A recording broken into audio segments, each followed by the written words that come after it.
अस्सलाम वालेकुम, कैसे हैं आप सब लोग। उम्मीद है कि सब लोग ठीक होंगे। तो आज के व्लॉग में मैं आप लोगों के साथ शेयर कर रही हूँ ड्रम स्टिक्स, और वो भी विंग्स के साथ मैं बनाऊँगी। तो चलिए वीडियो को शुरू करते हैं।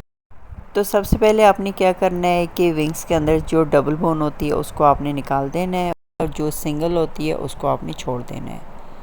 और फिर ये देखिए इस तरह से इसका गोश्त जो है वो अलग हो जाएगा। हमने सिर्फ बोन ही निकालनी है, गोश्त इसके अंदर ही रहेगा।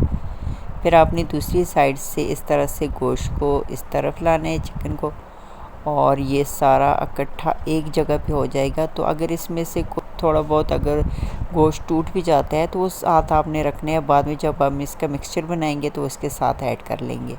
तो यहाँ पे मैंने 2 से ढाई टेबल स्पून मैदा ले लिया है। इसमें मैं डालूँगी चॉप की हुई प्याज 2 टेबल स्पून, और साथ ही 1 टीस्पून इसमें मैं सोया सॉस ऐड करूँगी। थोड़ा सा पानी डालूँगी और इसको मैं मिक्स कर लूँगी। साथ ही थोड़ा सा नमक और half tea spoon black pepper, और साथ ही 2 टेबल स्पून इसके अंदर मैं क्रश की हुई सब्ज़ मिर्ची भी डाल दूँगी। सबको मैं अच्छी तरह से मिक्स करूँगी और इसका एक पेस्ट बना लूँगी।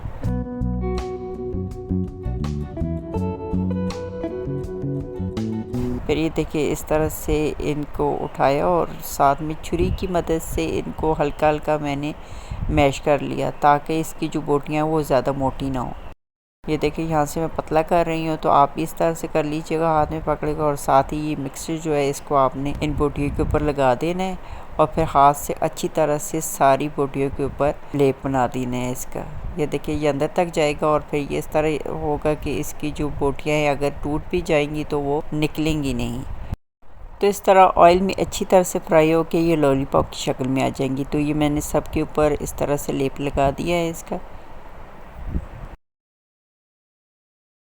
तो ऑयल बहुत ज़्यादा गर्म भी नहीं होना चाहिए और ठंडा भी नहीं होना चाहिए। तो इस तरह से आपने इसको रख के हल्का सा इसको पकड़ के रखना है, ताकि ये बोटियाँ जो है ये ऊपर खड़ी रहें, और इनको मीडियम टू लो फ्लेम पे आपने फ्राई करना है। तो ये देखें ये बहुत ही प्यारी सी ड्रम स्टिक्स हमारी तैयार हैं।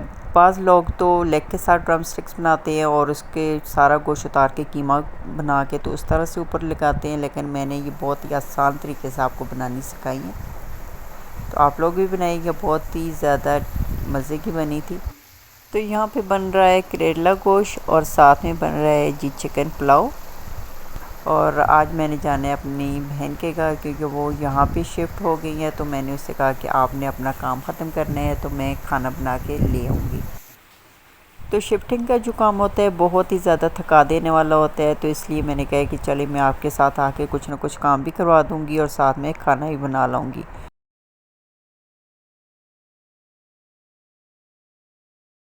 तो ये मैंने बनाया था वाइट सॉस पास्ता। ये मेरे भांजों को बहुत ज़्यादा पसंद है, तो मैंने कहा चलो यही बना के ले जाती हूँ। साथ में मैंने चिकन पुलाव बनाया था, ये भी बहुत मज़े का बना था। और साथ में मैंने बनाए थे करेला गोश्त, तो वो भी बहुत ही ज़्यादा सबको पसंद आया था। तो वाइट सॉस पास्ता की रेसिपी शेयर इसलिए नहीं की कि पहले से मेरे चैनल पे इसकी जो रेसिपी है वो मौजूद है, तो वही वाला तरीका है, मैं इसको अपने ही तरीके से बनाती हूँ। तो आप लोगों ने अगर देखनी है तो आप लोग मेरे चैनल पे जाके ये वाली वीडियो देख लें, जिसमें मैंने वाइट सॉस पास्ता बनाया था। तो बहुत ही ज़्यादा अच्छा बनता है, और मैं अपने ही तरीके से बनाती हूँ। सॉस जो बनाती हूँ बिना चीज़ के ही बनाती हूँ, लेकिन उसमें इतना टेस्ट होता है कि लगता नहीं है कि उसमें चीज़ नहीं है। तो सब कुछ तैयार हो चुका था और मैंने सारी चीज़ें डाल दी थी डिश में। पास्ता मैंने डिश में डाला था, और चावल का मैं पूरा देगचा ही उठा के ले गई थी। तो ये जो गाड़ी सजी हुई आप देख रहे हैं, ये मुझे इतनी ज़्यादा अच्छी लग रही थी कि मैंने बच्चों से कहा कि आपने ना इसको उतारना नहीं है। ये फूल बहुत ही ज़्यादा खूबसूरत लग रहे थे। तो यस में मेरे बेटे के दोस्त के मामू की शादी थी, तो उसके लिए सजाई गई थी गाड़ी। तो जब वापस आई तो मैंने कहा इसके ऊपर से फूल नहीं उतारना, मुझे बहुत ही प्यारी लग रही है।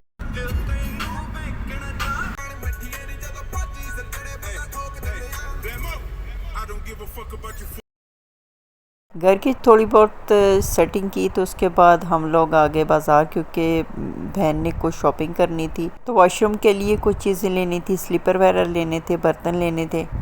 बर्तन तो हमने ले लिए, लेकिन जब हम शूज़ की शॉप पे आए तो स्टाइलो भी बंद हो चुकी थी, बाकी जो शॉप्स हैं वो भी बंद हो चुकी थी। खैर हमने तो वॉशरूम के लिए लेने थे, हमें प्लास्टिक के चप्पल चाहिए थे, तो हम लोकल शॉप पे ही आ गए।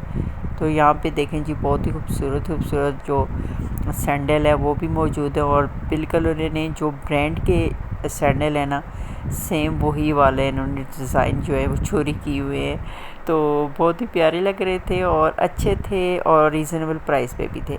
तो अगर आप लोगों ने लेने हैं तो इस तरह की लोकल शॉप पे आप विज़िट किया करें, तो वहाँ पे आपको रीज़नेबल प्राइस में मिल जाएंगे। तो बहुत ही खूबसूरत से डिज़ाइन है, ये मैं आप लोगों को साथ शेयर कर रही हूँ, तो आप लोग देखिए और इन्जॉय कीजिए।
तो ये है जी पुदीना, जो कि मैं हरीपुर से लेके आई थी। हमारे घर में वहाँ पे लगा हुआ है, जो कि सफ़ेद पुदीना कहलाता है। इसको आप देसी पुदीना भी कह सकते हैं। तो यहाँ पे एबटाबाद में जो मेरे पास पुदीना है वो दूसरा पुदीना है, उसके साथ चटनी वगैरह की जाती है। लेकिन ये वाला जो पुदीना है ना, ये बहुत अच्छा होता है। इसका कहवा वगैरह आप बना के पी लेते हैं, गैस के लिए बहुत अच्छा होता है। 2-3 चीज़ों के साथ मिला के अगर इसको पानी में बॉईल करके पिया जाए तो गैस का जो मसला होता है ना, वो भी ख़त्म हो जाता है। इसके अलावा और भी बहुत से इसके फ़ायदे हैं। तो अच्छी तरह से मैंने पुदीने को धो लिया है। अब इसको मैंने 3 गिलास पानी डाल के तो इसमें मैंने डाल दी है। इसको मैं बॉईल कर लूँगी, साथ ही मैं साबूदाना भी बनाऊँगी। ये देखें, यहाँ पे मैंने पानी बॉईल करके इसमें साबूदाना डाल दिया है। तो ये दोनों चीज़ें जो मैं बना रही हूँ, ये मैं हस्बैंड के लिए बना रही हूँ, क्योंकि काफ़ी दिनों से इनके साथ ये प्रॉब्लम है कि इनका जो स्टमक है ना, वो ठीक काम नहीं कर रहा, और बिल्कुल भी खाना पीना इनका ख़त्म है, खाते पीते नहीं, क्योंकि इनका दिल ही नहीं कर रहा था। तो मैंने फिर ये पुदीना डाल के तो जो पानी बनाया है ना, इसके साथ ये होता है कि इसमें जो मतली वगैरह हो रही होती है तो वो भी ख़त्म हो जाती है, और खाने पीने का दिल भी करता है। तो ये अक्सर मैं अपने घर में बनाती रहती हूँ। जब भी स्टमक का कोई भी प्रॉब्लम हमारे घर में, या पेट का कोई प्रॉब्लम होता है, तो फिर ये हमारे घर में ये पुदीना का पानी जो है बनता रहता है। तो इसको मैं ठंडा करके तो फ्रिज में रख लूँगी, और खूब ठंडा करके तो मैंने ये हस्बैंड को दिया था। तो यहाँ पे ये देखें, इसका जब तक साबूदाना ट्रांसपेरेंट ना हो जाए तब तक आपने इसको पकाते रहना है। और ये जैसे कि आप लोग जानते ही होंगे, ये ठंडी और नरम ग़िज़ा है, तो बच्चों के लिए भी बहुत ही ज़्यादा अच्छी है, और जो अगर पेट का प्रॉब्लम हो तो उसके लिए भी बहुत ही अच्छी है। तो यहाँ पे मैंने दूध और चीनी इसमें डाल दूँगी, और इसको थोड़ा सा पकाने के बाद इसको मैं उतार दूँगी। तो इसको भी खूब अच्छी तरह से ठंडा करके आपने देना है, जिसको भी देना है। तो मैंने भी खूब अच्छी तरह से ठंडा किया था, और हस्बैंड को 2-3 दिनों से मैं ये दे रही हूँ, तो इससे ना काफ़ी फ़र्क पड़ा है। तो रोटी वगैरह तो खानी नहीं होती, क्योंकि जब पेट का या स्टमक का कोई प्रॉब्लम हो जाता है तो फिर तो रोटी और ये सख्त चीज़ें ना नहीं देनी चाहिए।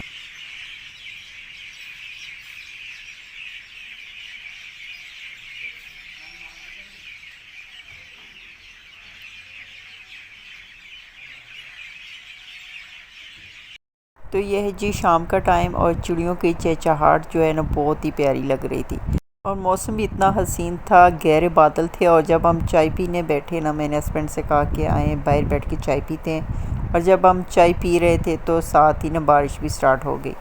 तो थोड़ा सा हम बारिश में ही बैठे रहे कि चलो थोड़ा सा टाइम हम साथ में स्पेंड कर लेते हैं। तो आप दिन में जितना भी काम कर लें, अगर आप थोड़ा सा टाइम अपने लिए नहीं निकालते ना, तो समझो कि आपने कुछ नहीं किया।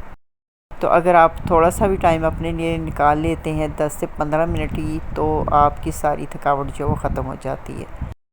तो अपने लिए ज़्यादा नहीं तो दिन में 1 घंटा आप ज़रूर निकाला करें। ओके जी, मुझे भी अपनी दुआओं में याद रखें। अल्लाह हाफ़िज़।